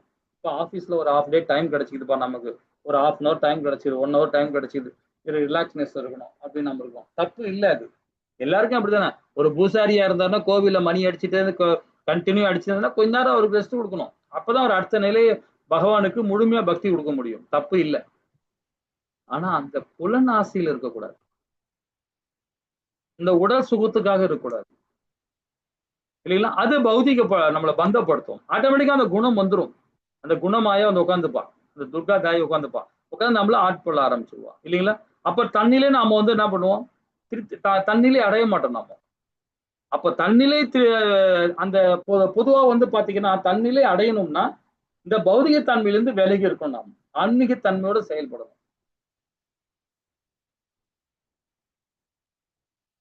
அப்ப ஆன்மீக தன்மையோட நம்ம செயல்படணும். நம்ம என்ன மாதிரி பண்ணுவோம்? இந்த மாதிரி கீர்த்தனம் பண்றது, பகவானுக்கு கீர்த்தனை பஜனையில போய் கலந்துக்கிறது, கோவில்ல போய் நம்மளால முடிஞ்ச வரைக்கும் ஏதாவது சேவை பண்றது, ஸ்ரீமத் பாகவதம் படிக்கிறது, ஸ்ரீமத் பகவத்கீதை படிக்கிறது, புராணங்களை படிக்கிறது. அது மாதிரி பண்ண பண்ண இந்த புலனாசையெல்லாம் நம்மள வந்து கண்டிப்பா விலகி போகும். நிறைய சாஸ்திரங்களை ஃபாலோ பண்ண ஆரம்பிச்சிருவோம். சாஸ்திரங்கள் சொல்லும் போது பாத்தீங்கன்னா, வேதங்களை நம்ம படிக்க ஆரம்பிக்கும் போது அப்ப எல்லா விதமான மனம், புத்தி எல்லாமே என்ன பண்ணும்? தன்னுடைய அடக்கமாவே இருக்கும். மனம் ஆட்டோமேட்டிக்கா அடக்கம் ஆரம்பிச்சிடும். புத்தி என்ன பண்ணும்? படிக்க படிக்க படிக்க படிக்க என்ன பண்ணும்? புத்தி கண்ட்ரோல் ஆகும்போது மன கண்ட்ரோல் ஆகும். மனது கண்ட்ரோல் ஆகும்போது ஆட்டோமேட்டிக்கா புலன்களும் கண்ட்ரோல் ஆகும். இல்லைங்களா? புலனை விட உயர்ந்தது மனம், மனமோட உயர்ந்தது புத்தி, புத்தியோட உயர்ந்தது ஆத்மா. இல்லைங்களா? ஆத்மாவோட உயர்ந்தது பரமாத்மா. இது எல்லாமே நமக்குள்ளதான் இருக்கு. அப்போ புலன்கிளர்ச்சியை செயலாற்றுவதை துறக்க முடியாது. பகவான் கிருஷ்ண பக்தியில் ஈடுபட்டால் பெரும் முயற்சி எதுவுமின்றி ஆசைகளை தானாகவே அடங்கி விடுகின்றன. இந்த மாதிரி கீர்த்தனைகள், பகவானுடைய ஹரிநாமத்தை சொல்றது, நவவித பக்தியை ஃபாலோ பண்றது, வேதங்களை ஃபாலோ பண்ணும்போது ஆட்டோமேட்டிக்கா எல்லா புலன்களும் கண்ட்ரோல் ஆகும். இல்லைங்களா? ஹரே கிருஷ்ணா. 56 மாதாஜி. हरे कृष्णा। ஹரே கிருஷ்ணா. दुःखे सानुद्विग्न मनाः सुखेषु विगत स्पृहः वीतराग भयक्रोध स्थितधीर् मुनिर् उच्यते। हरे कृष्ण। ஹரே கிருஷ்ணா மாதாஜி. அதாவது மூவகை துன்பங்களால் பாதிக்கப்படாத மனம் உடையவனும், இன்பத்தில் மிக்க மகிழ்ந்தவனும், பற்றுதல், பயம், கோபம் இவற்றிலிருந்து விடுபட்டவனாகும் ஒருவன் நிலைத்த மனமுடைய முனி என்றும் அழைக்கப்படுகிறான்.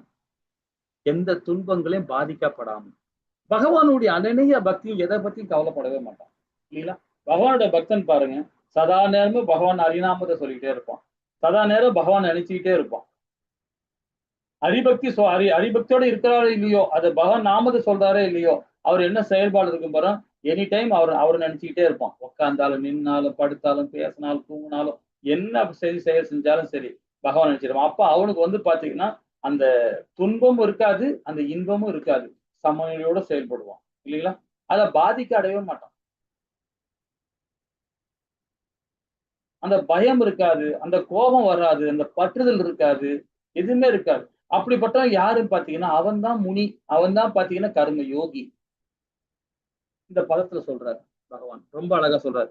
அதுக்கு என்ன சொல்ல வந்தார்? நமக்கு முன்னாடி சொல்றது பாத்தீங்கன்னா எத்தனாவது ஸ்லோகம்? 56. எதுக்காக சொல்றாரு 56ல? அதாவது எப்படி பேசுவான் அந்த சாராம்சம் மூலமா சொல்றாரு பகவான். அப்ப தெய்வீக உணர்வில் நிலை பெற்ற அறிகுறிகள் பாருங்க, இன்பம் துன்பது சமநிலையோட இருப்பார். பற்றுதல், கோபம், பயம், கோபம் விடுபட்ட தன்மையா இருப்பார். எப்பவுமே பகவான்கிட்டயே சரணாகத்திலேயே இருப்பார். இல்லைங்களா? ஹரே கிருஷ்ணா. வெற்றி தோல்வியே பகவான் கிருஷ்ண உணர்வு உள்ளவன் பகவானுக்கு சேவை செய்ய வேண்டும் என்று உறுதியுடன் நிலையாக உள்ளான். பகவானுக்கு சேவை மனப்பான்மையோட இருக்கணும். இப்ப நிறைய பேர் பாத்தீங்கன்னா உபநேசம் பண்ண எல்லாருக்குமே அந்த பக்குவம் இருக்கணும், எல்லாருக்கும் வரணும். அதுதான் நம்முடைய ஆச்சாரிகள் சொல்றது. இப்ப நீங்க எத்தனை பேர் இந்த கிளாஸ்ல இருக்கீங்க, அத்தனை பேரும் ஒரு ஆச்சாரி, ஒரு ஆசிரியரா வரணும், ஒரு டீச்சரா வரணும். ஸ்ரீமத் பகவத்கீதை எல்லாருக்கும் நீங்க பிரச்சாரம் பண்ணணும். அதுதான் பகவானுடைய எண்ணமும். அதுதான் நம்மளுடைய ஆச்சாரிகள் எண்ணம் தான். இந்த கிளாஸ் ஆரம்பிச்சதும் அதோட எண்ணம் தான். இப்ப ஒரு மாதாஜி இருக்கிறாங்க, ஆந்திர பிரதேசல இருக்காங்க. இப்போ வந்து பாத்தீங்கன்னா நான் வந்து நான் சேவை பண்றேன் ரெடியா இருக்கிறேன் அப்படின்றாங்க. சேவைன்னா அட்மின் ஆயிட்டாங்க இப்போ. ரெடியா இருக்கின்றாங்க. அவங்க வந்து அட்மினா இருக்காங்க. அட்மினா வந்து இதெல்லாம் நம்மள வந்து இந்த கிளாஸ் எப்படி இருக்கு, எத்தனை மணிக்கு ஆரம்பிக்கும், எத்தனை பேர் வராங்க, இந்த அட்டெண்டன்ஸ் பண்றது மாதிரிலாம். இது அப்படியே அது மாதிரி எல்லாருமே ஒரு ஈடுபாடோட இப்போ மாதாஜி லதா மாதாஜி இருக்காங்க. ரொம்ப அழகா ஸ்லோகம் படிக்கிறாங்க. ரொம்ப அற்புதமா படிக்கிறாங்க. அது மாதிரி நீங்களும் படிக்கணும். எல்லாருமே படிக்கணும். படிக்க வரலனாலும் பரவாயில்ல, முயற்சி பண்ணணும். இதெல்லாம் பகவானுக்கு செய்யற சேவை. இதெல்லாம் இது கேட்கறது மாத்திரம் இல்ல, கேட்கறது மாத்திரம் கிடையாது, படிக்கிறது கேட்கறது மாத்திரம் கிடையாது. இது மாதிரி செயல்ல வரும்போது தான் பண்ண. இதெல்லாம் வந்து என்ன தெரியுங்களா, நம்ம வந்து பகவானுக்கு செய்யற சேவை இதெல்லாம். இப்ப இந்த படத்துல பாக்குறீங்க பாத்தீங்களா, ஒருத்தர் என்ன பண்றார், ஸ்ரீமத் பகவத்கீதை புக்கு ஒரு போலீஸ்காரருக்கு கொடுக்கிறார், தானம் கொடுக்கிறார். தானம் கொடுக்கும்போது என்ன சொல்றார், இந்த பகவத்கீதையில இந்த அத்தியாயத்துல பகவான் இது சொல்லியிருக்கிறார். மொத்தம் 18 அத்தியாயம். இதுல ஃபர்ஸ்ட்ல வந்து கர்ம யோகம், கடைசியா ஞான யோகம், நடுவுல வந்து பக்தி யோகம் கொடுத்திருக்கிறார். இத பத்தி ஒரு 3 வார்த்தை சொல்லி அவர்கிட்ட சொல்லி விற்கிறார். இத படிங்க, இத படிச்சீங்கன்னா பயனடைவீங்க, கண்டிப்பா பயனடைவீங்க அப்படின்னு சொல்லி. இது என்ன தெரியுங்களா, நம்மளால டீச்சரா பண்ண முடியலன்னா பரவாயில்ல, ஒரு நல்ல நாள் நமக்கு எல்லாருக்குமே வரும்.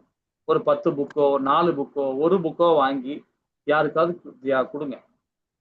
நம்ம கிளாஸ்ல படிச்சது, உங்களுக்கு படிச்சது நீங்க என்ன புரிஞ்சுக்கிட்டீங்களோ அதை ஒரு நாளைக்கு சொன்னாவே போதும். இதுவே 1000 கோடி நன்மைகள் நமக்கு வரும். நன்மைன்னா எதிர்பார்த்த நன்மை கிடையாது இது. இதை செஞ்சா பகவான் என்ன சொல்றோமா, எனக்கு பிரியமான பக்தன்றார். எப்ப சொல்றாரு, 18 அத்தியாயத்துல சொல்றாரு. இதுதான் பகவானுடைய சேவை. ஹோட்டல்ல போய் சாப்பிடுறது, சிம்லாக்கு போறது, சுவிட்சர்லாந்து போறது, இதெல்லாம் பௌதீகம். நம்மளால முடிஞ்ச வரைக்கும் ஒரு 4 புக்காவது வாங்கி யாருக்காவது நாமும் கொடுக்கணும். பகவத்கீதை புக் குடிக்கணும். அந்த புக்கை படிச்சு அவன் பயனடைவார் இல்லைங்களா. இதுதான் பகவானுக்கு கொடுக்குற சேவை. இந்த சேவையை நாம இருக்கணும். எப்படி பேசணும், இந்த மாதிரி இருக்கணும் இல்லைங்களா. 58 என்ன சொல்றாரு பாப்போமா. ஹரே கிருஷ்ணா மாதாஜி. हरे कृष्ण। यथा संहरते सायं कूर्मोऽङ्गानि सर्वशः इन्द्रियाणीन्द्रियार्थेभ्यस्तस्य प्रज्ञा प्रतिष्ठिता। हरे कृष्ण। ஹரே கிருஷ்ணா மாதாஜி.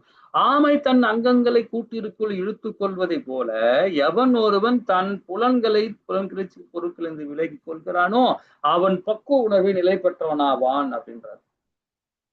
59 படிச்சிருவோம், படிச்சு சொல்லுவோம். இதுல என்ன சொல்றேன்னா, இந்த இது கூட விளக்கம் பார்ப்போம். ஆமை தன் அங்கங்களை கூட்டிற்குள் இழுத்துக் கொள்வது போல அப்படின்றார். அதே வந்து பாத்தீங்கன்னா 5 அத்தியாயத்துல சொல்லுவார். என்ன சொல்ற தெரியுங்களா, தாமரை இலை போல. தாமரை இலை ஒரு தண்ணீர் தான் இருக்கும். தாமரை இலை வந்து தண்ணியில தான் இருக்கும். அதுல எப்படி நீர் ஒட்டாம இருக்கு, தண்ணியிலே இருந்தாலும் அது மேல் நீர் ஒட்டாம இருக்கு பாத்தீங்களா. அது போல பௌதிகம் சொல்றதே இந்த நீர் தான், அந்த குளம் தான். அந்த பௌதிகத்துல உள்ள இருந்தாலும் அதுல நம்ம பற்று இல்லாமல் இருக்கணும்.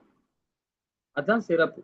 இப்போ ஆமை பாருங்க, தாங்க அதாவது வெளியதான் இருந்தா, தலைவர் நீட்டி இருந்தாதான் சாப்பிட முடியும், சுவாசிக்க முடியும், எல்லாமே செய்ய முடியும். தப்புன்னு வரும்போது உள்ள இழுத்துக்குது இல்ல, நமக்கு ஆபத்து ரொம்ப இழுத்துக்குது இல்ல, அந்த மாதிரி இருக்கணும். நம்ம இந்த பௌதிகத்துல இருந்தாலும் ஆமை எப்படி தன் அங்குகளை இழுத்துக் கொள்வது போல நீர் எப்படி தாமரையில் ஒட்டாம இருக்குதோ அந்த மாதிரி நம்ம வாழணும். எவன் ஒருவன் தன் புலன்களில் புலன் கிளர்ச்சியில் பொருட்களிலிருந்து விலகி கொள்கிறானோ அவன் பக்குவ உணர்வை நிலை பெற்றவனாவான் அப்படின்ற இல்லைங்களா. இந்த 59 படிச்சுட்டு ஃபுல் விளக்கம் பார்ப்போம். ஹரே கிருஷ்ணா மாதாஜி. हरे कृष्ण। विषया विनिवर्तन्ते निराहारस्य देहिनः रसवर्जं रसोऽभ्यस्य परं दृष्ट्वा निवर्तिते। हरे कृष्ण। ஹரே கிருஷ்ணா மாதாஜி. உடல் பெற்ற ஆத்மாவை புலனின்பத்திலிருந்து கட்டுப்படுத்தினாலும் புலன்கிழச்சி பொருட்களான சுவை அப்படியே இருக்கும். ஆனால் புலனின்ப ஈடுபாடுகள் உயர்ந்த சுவையினால் ஒழிப்பவன் தனது உணர்வில் நிலை பெற்றுள்ளான். உடல் பெற்ற ஆத்மாவை புலனின்பத்தில் கட்டுப்படுத்தினாலும், உடல் பெற்ற இந்த ஆத்மா இருக்கு இல்லையா, ஆத்மா தான் நாமம், உடல் கிடையாது. நாமம் உடல் வந்து நமக்கு ஒரு கருவி, ஒரு களம். இந்த உடல் வந்து நமக்கு இது ஒரு சேத்திரம், அவ்வளவுதான். இது ஒரு களம்.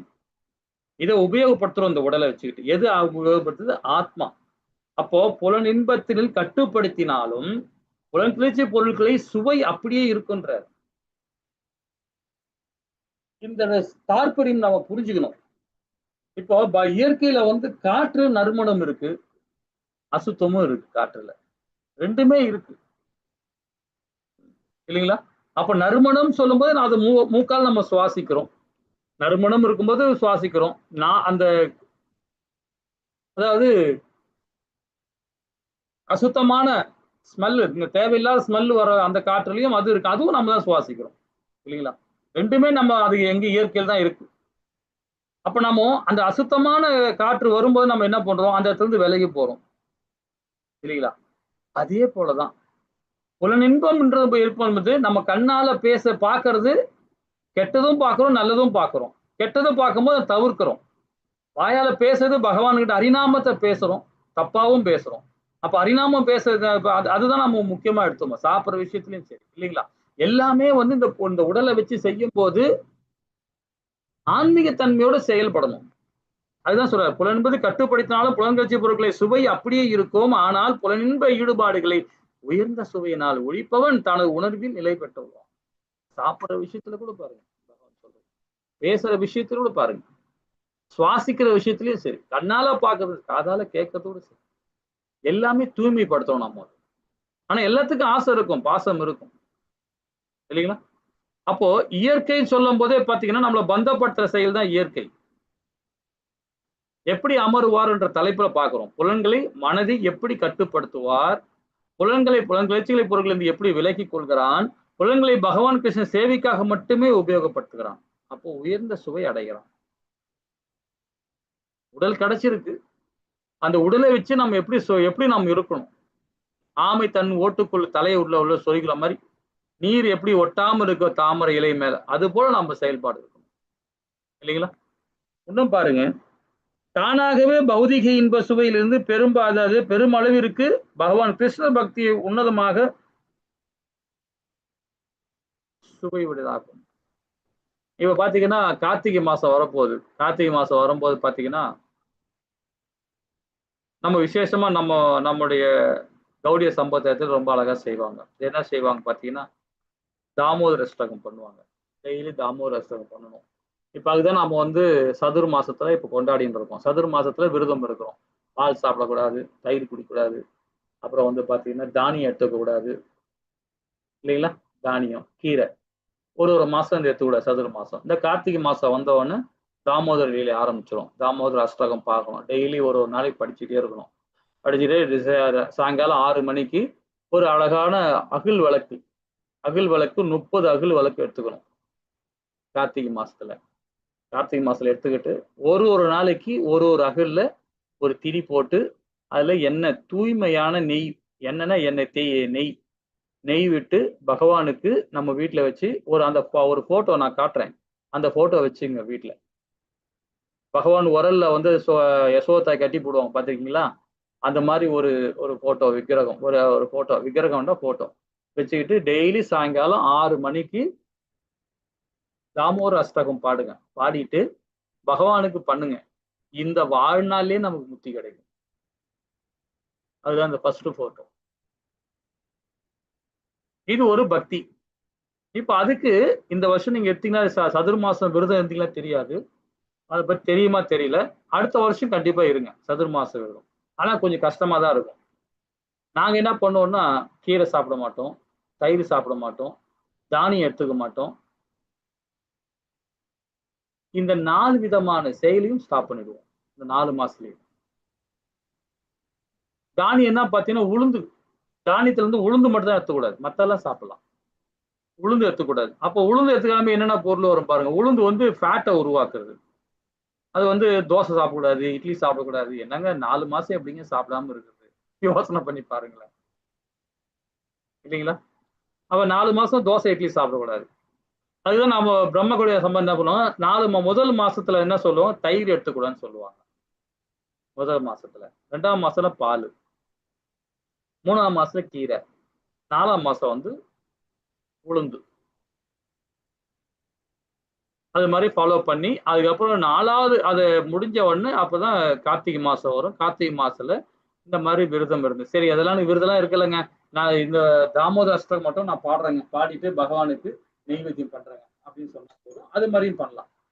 இது ஃபர்ஸ்ட். இரண்டாவது போட்டோ பாருங்க, பகவானுக்கு எதுவுமே அந்த இல்லை. ரொம்ப அற்புதமான ஸ்டோரி அது. அந்த ஸ்டோரி எதுவுமே இல்லை. அந்த அம்மா என்னப்பா எதுவுமே இல்லை, ஆனா பகவான் என்ன பண்ற, ஏதோ ஒண்ணு கொடுக்கணும் அந்த அம்மாக்கு. அந்த மனப்பக்குவம் இருக்கு பகவானுக்கு. அது போல நமக்கும் இருக்கணும். நம்மகிட்ட எதுவுமே இல்லை, ஆனா நம்மகிட்ட ஏதோ உரிமை உணர்வு. ஒரு கண்ணாடி இருக்கு நம்ம கிட்ட, சரி இந்த கண்ணாடி எதுவுமே இல்லப்பா என்கிட்ட, இந்த கண்ணாடி இது இந்தம்மா கண்ணாடி வச்சுக்கம்மா. அந்த குழந்தைத்தனமான செயல்பாடு இல்லைங்களா? அந்த மாதிரி தானம் இருக்கணும். மற்றவங்களுக்கு கொடுக்கணும் பக்குவம் இருக்கணும். கீர்த்தனம் அதே மாதிரி பகவானுக்கு கீர்த்தனம், பகவானுக்கு தொண்டு பண்ணணும். இதெல்லாம் ஒரு அதாவது சுத்த சத்துவத்துல போற நிலை இதெல்லாம் இது இல்லைங்களா? ஹரே கிருஷ்ணா. இதை பத்தி எல்லாம் விரிவா படிக்கலாம், போக போக படிப்போம். 60வது பதம் மாதாஜி. ஹரே கிருஷ்ணா. हरे कृष्ण। यततो ह्यपि कौन्तेय पुरुषस्य विपश्चितः इन्द्रियाणि प्रमादीनि हरन्ति प्रसभं मनः। हरे कृष्ण। அர்ஜுனா, கட்டுப்படுத்த முயலும் பகுத்தறிவுடைய மனிதனின் மனதை பலவந்தமாக இழுத்து செல்லும் அளவிற்கு புலன்கள் சக்தி வாய்ந்தது, அடங்கத்தனமாக. அர்ஜுனன் கேட்கலாம் பாருங்க, எப்ப கேட்பான் தெரியுங்களா? 6வது அத்தியாயத்துல 33, 34 கேட்பான். 30, 34 கேட்பான். கிருஷ்ணா, காற்றை கூட குடுவில் அடைச்சு வச்சு கிருஷ்ணா, ஆனா மனதை என்னால கண்ட்ரோல் பண்ண முடியல கிருஷ்ணா அப்படின்றான். அது பகவான் என்ன சொல்றாரு 34, 35 ரொம்ப அழகா அற்புதமா சொல்றாரு. முடியும் தான், உன்னால முடியும். காற்றை கூட கண்ணுக்கு தெரியாத காற்றை குடுவில் அடைச்சு வச்சிடறல நீ, ஆனா மனதை கண்ட்ரோல் பண்ண முடியல.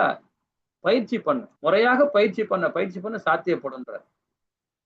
இந்த இடத்துல என்ன சொல்றாரு பாருங்க, கட்டுப்படுத்த முயலும் பகுத்தறிவுடைய மனிதன் மனதையும் பலவந்தமாக இழுத்து செல்லும் அளவிற்கு புலன்கள் சக்தி வாய்ந்ததுன்றார். அப்போ கண்ணால பாக்குறது, வாயால பேசுறது, வாயால சாப்பிடுறது, மூக்கால நுகருது, காதால கேட்கறது, இது எல்லாமே இந்த புலன் சக்தி வாய்ந்தது. எதுவும் மனதோட சக்தி வாய்ந்தது. மனதுதான் குரங்குன்னுவோம், அதான் கண்ட்ரோல் பண்ண முடியாதுன்றான் அர்ஜுனன்.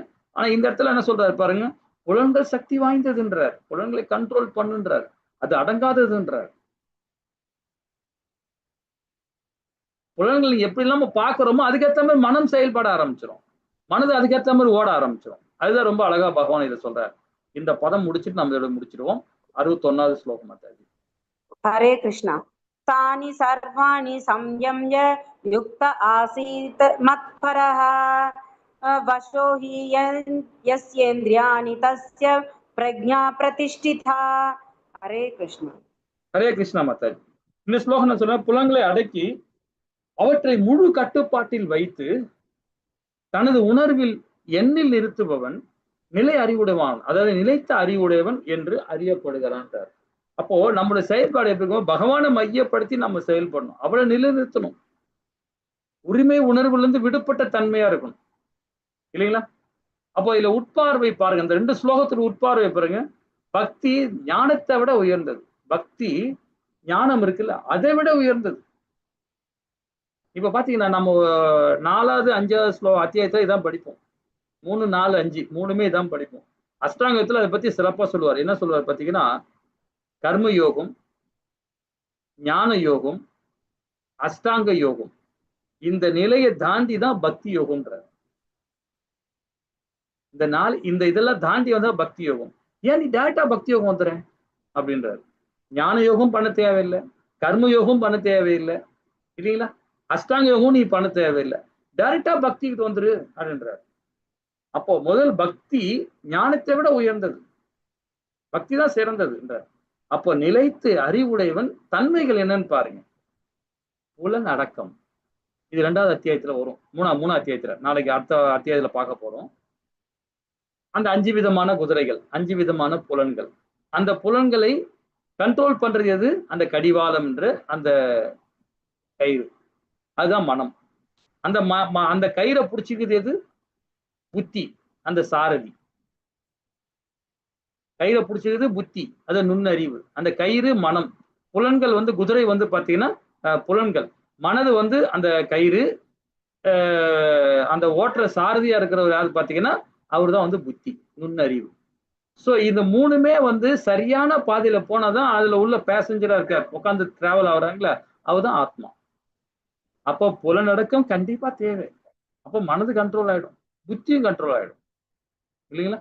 அப்போ பகவான் கிருஷ்ணனோட தனக்கு உணர்வை நிலை பண்ண அவரை நிறுத்தணும், பகவானோட உறவு கொள்ளணும். அப்பதான் நம்ம ஆத்ம ரூபத்துல நம்ம ஆத்ம ஜோதி நம்ம கலக்க முடியும், நிலை பெற முடியும் இல்லைங்களா? ஹரே கிருஷ்ணா. சரி, இந்த ஸ்லோகம் இதோட நிறுத்திப்போம். நம்ம நாளைக்கு வந்து பாத்தீங்கன்னா 62ல இருந்து படிப்போம்.